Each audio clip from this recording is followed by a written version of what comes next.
Hey everybody, I'm back in my studio. Here I am showing you my project. We were going to talk about portraits today. I did want to, before you guys get started and rolling into your portraits that you're working on, Heidi and Florence mostly, I wanted to talk about flesh tone.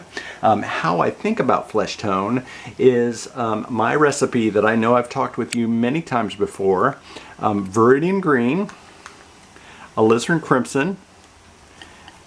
That's a little heavy on the alizarin crimson. I could go a little greener. So I can really kind of push this around. So I do want to show you this and see what I get with alizarin and viridian. I'm getting the three primaries. Viridian is green, so it's a blue and yellow mixed with a red. So blue, yellow, and red make black. And this is my black. And so I like to kind of play with this recipe. The green and the red give you a skin tone. It all depends on how far you push the red and the green, but the final effect, and this is to be determined by the temperature of the yellow that you bring into this recipe. And this is where I'm starting to kind of accentuate the yellow part of the green and kind of push the yellow in to get something of this color. And you can see what I've done. I'm working on this portrait here. I don't know if Emmy's going to show you on my computer. I have a portrait of my friend. I'm working on this canvas here, which is basically I've drafted and drawn out a starting point, and I'm looking at Rembrandt. I also have Rembrandt on my computer here, and I'm looking at Rembrandt. I'm thinking of Rembrandt as he's known as a colorist. And what does that mean? And when we're talking about color, I'm talking about the full spectrum. And I have my color wheel out here, which I've shown you guys. It's my color wheel that I invented, which talks about the yellow, red, blue, the three primaries, orange, purple, green, the secondaries go across, and that's basically what I'm doing with the flesh tone. I made a green with red to make my black, and then I'm adding in the yellow in order to kind of get my flesh tone. And so basically what I'm doing here, I'm looking at my friend who I know is half Argentinian, and I know he's got this kind of more olivey flesh tone. And so what I'm pushing in is I got my yellow and my green, my green and my red, my viridian and my alizarin, and I'm deciding, you see the difference between these two yellows? I got a warm yellow, a cad yellow medium, and a cool yellow, a cad yellow light, or a lemon yellow. And what I know with olive skin, or African American skin, is that there's more warmth in his skin tone. And so I'm drawing from my cad yellow medium, mixing it with my black that I made from the green and the red, and I'm pushing a little extra alizarin in here because you can kind of push this around. And so this gives me a tone like this. It's kind of a deep brown, maybe a tease greener. And I can push this around, and so now what I'm thinking of is I create my base first, which is the red, green, and the yellow that makes my base color, and I draw from this and I bring white in. And white is kind of a product of the light. And so what it does is it not only kind of lightens up the color, but it also chalks it. And so what it's doing is it's giving me something of these colors. And you can see how I'm just slowly going, if I go a little lighter than this, I can get lighter to something of this place.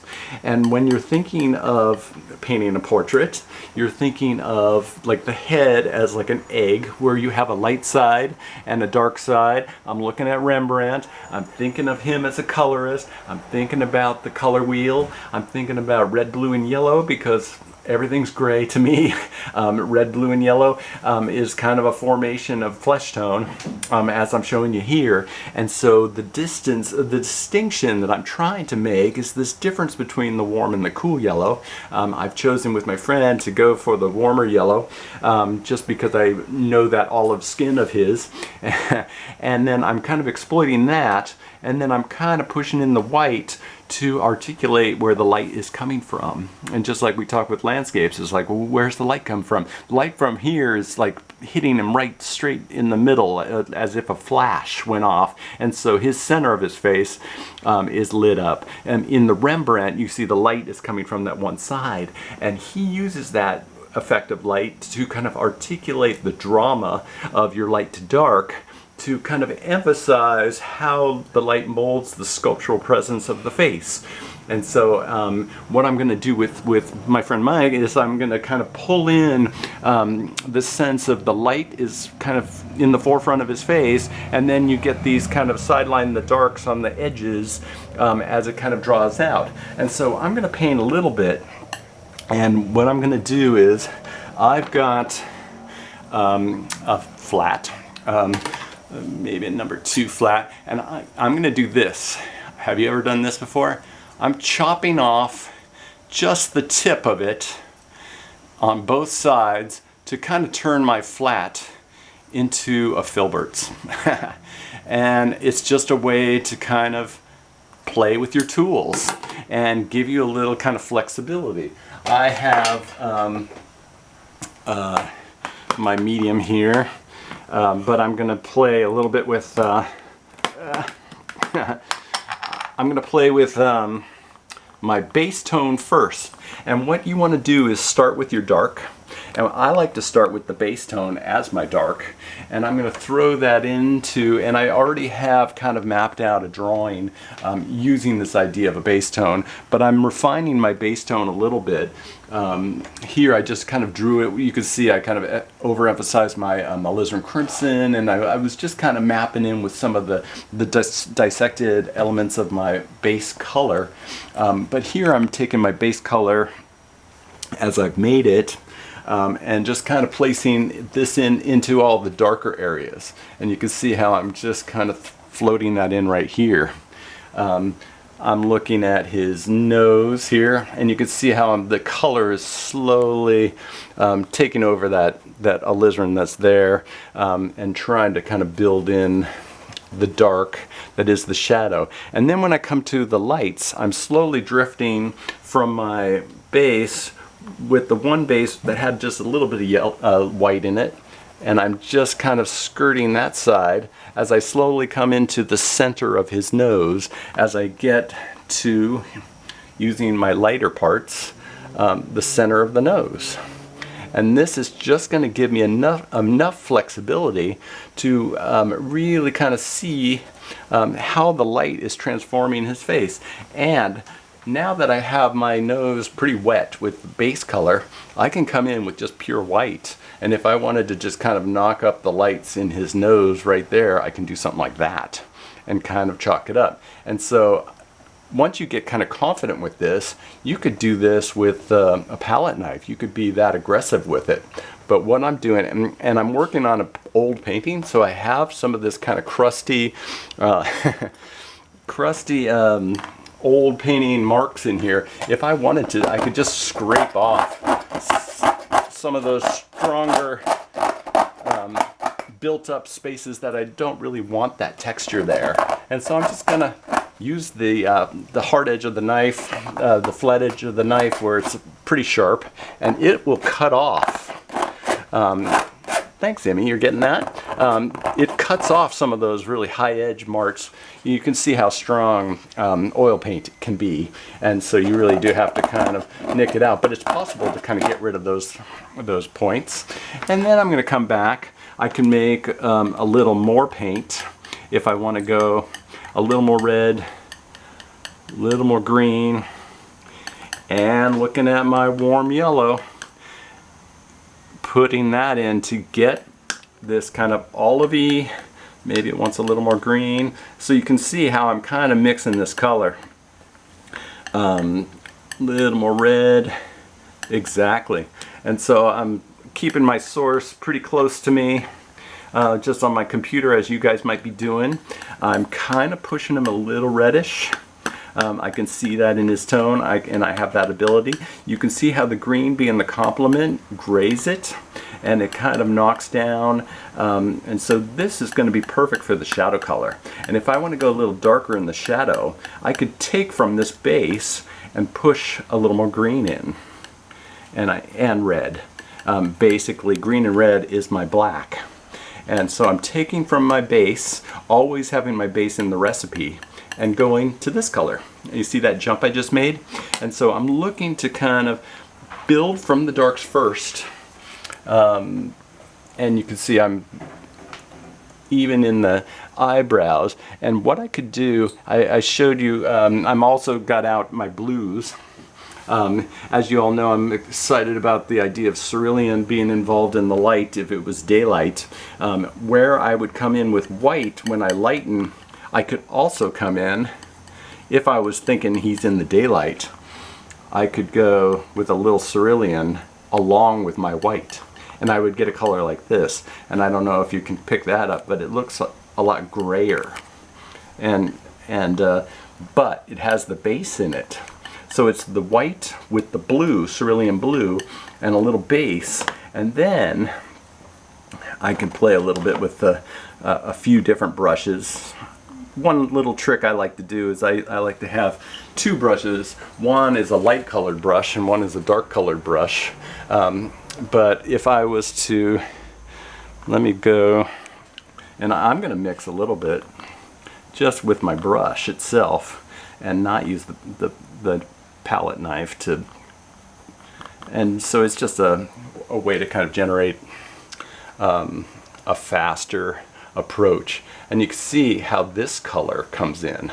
So what I'm doing, and I'm going to work on this a little longer, and I'm going to show you guys when we're together how this kind of came out.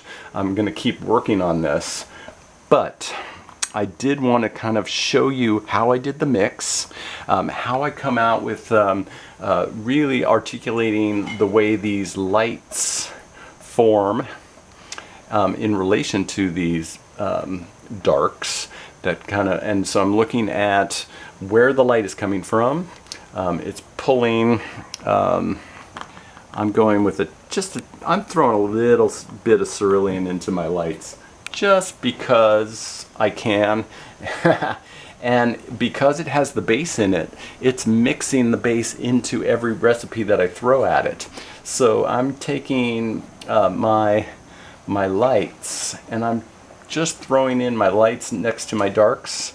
My darks are built out of my base, and my base is right like here, and I am forming my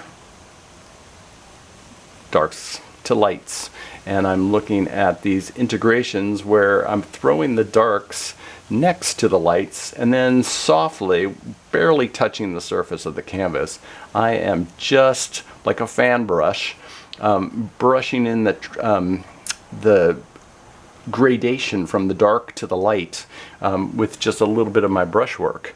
And so this is part of the techniques that I'm thinking about, and so I wanted to share this with you.